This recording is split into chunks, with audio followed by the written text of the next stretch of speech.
Alright, hey guys, welcome back to the Black and White Builds 423 vlog. Today my buddy has let me cut into his nice brand new $30,000 plus Jeep, and I'm not sure really why he's letting me do it, but he's letting me use it for a demonstration on how to cut your fenders and make them look a whole lot better, just like most people are wanting to.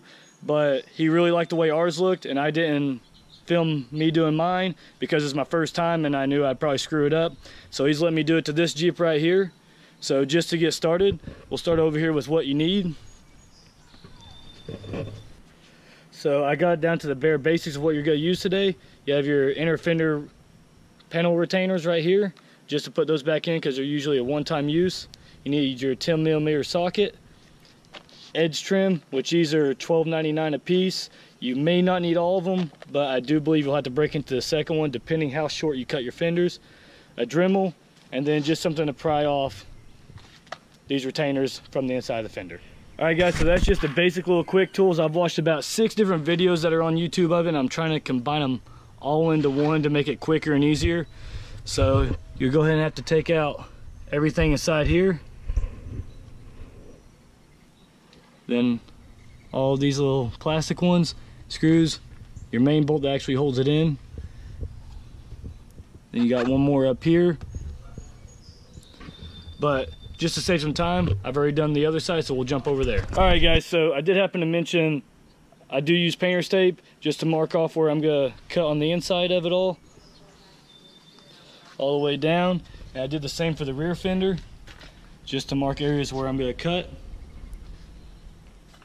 just to try to make a little bit better straighter line for my buddy. And you see here we already have everything pulled out of this side. So here we go for the cutting. All right guys, so just a forewarning, if you want to go ahead and cover up your Jeep or anything, because this does throw a lot of hot plastic around as you're cutting all the way through all this, which it comes right off. I've already done it to our Jeep and it just wiped right off immediately following. But also, before you actually start cutting, this lamp right here is still here, but the light is actually disconnected all the way down here to where it's just hanging down to where I'll be nowhere near when I'm cutting. So you don't want to cut into that, so go ahead and be safe there. And you have all these little guys right here. I'm just gonna go ahead and cut them off with the Dremel right before I start cutting the fender, just to make it a lot easier, because we're not saving them anyways because that part of the fender won't be there. So a lot of people just choose to cut them, so that's what I'm gonna do.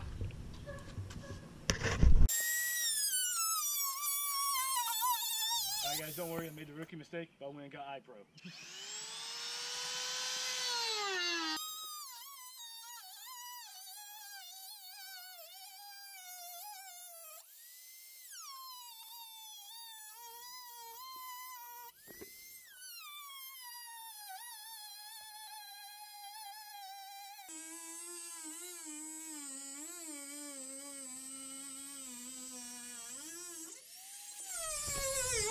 Alright, so now that I've obviously cut all the way through this, where you unbolted all this inner fender stuff, you should be able to pry it all out as soon as all the bolts are out and everything.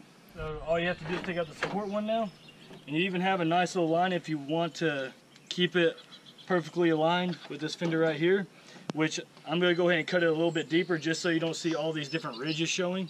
So it's a lot easier to take it all apart and just make it look nice and smooth if you plan on keeping this look for a while and it's not just a temporary fix until you get better fenders.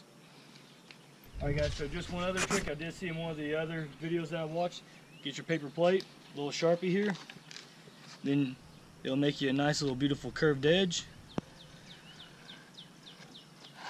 And boom, you have a nice little curve there to be able to cut with the Dremel to make it look nice and smooth.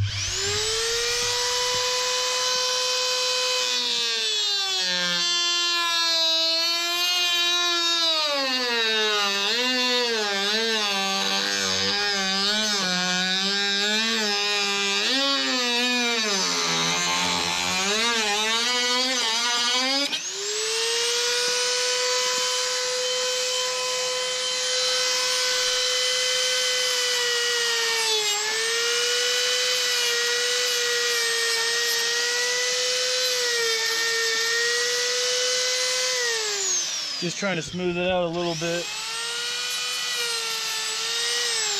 But for the most part, whenever you put the door trim on there, it will smooth the rest of that out to where you don't even notice it.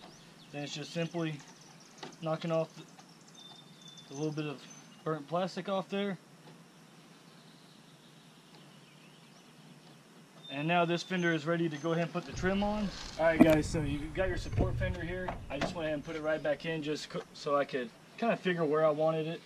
And whenever I come in here, what'll still be hidden pretty well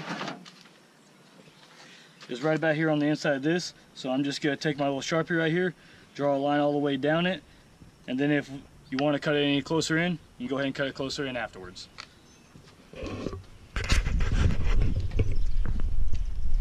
And then for your inner fender, I went and just placed it back up in here how it would go. And I made my marks of where I wanted it to go ahead and come through and be able to cut off at the front. So it's kind of up to you how much you want it to cover and everything. But you just see, I just made my Sharpie lines for the back and then up here on the front. So I'm going to go ahead and cut those and then put them back on here and then show you how to put the trim on. That'll be done for the front. Then all we have left will be the rear one. Alright guys, so now all you gotta do is put on the door trim. The beginning is actually the hardest. Start at the beginning. Then I found the easiest way to do it. It's just to wiggle it back and forth until it sticks.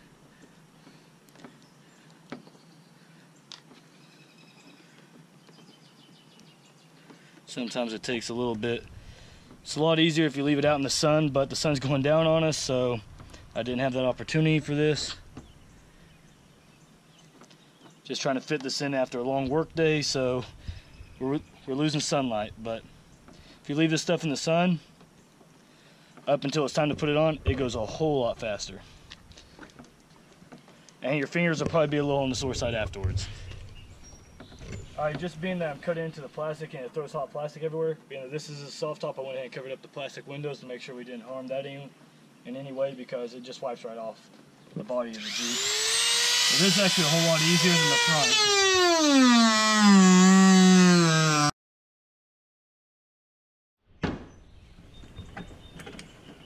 The best part about the back fender, as soon as you break it free, just gotta give it a good tug. And all you have to do now is trim it. Put the door trim on it.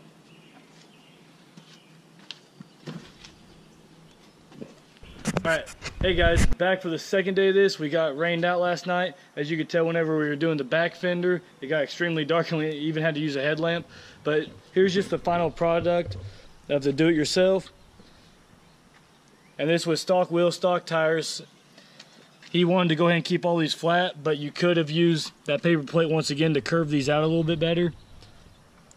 But that's what it looks like.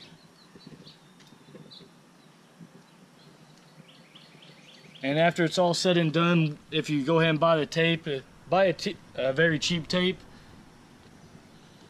it all came out to about 30 bucks, and that's all it costs to go ahead and do it yourself, cutting your fenders. And then the only part that looks kind of cheap and cheesy is right here. I drilled a hole through here so that I could go ahead and zip tie it so it wouldn't be able to flap around or anything. But other than that, it's all nice and secure. Then you can see how much of the support I left here, but I cut it short enough to where you can't see it just looking at it.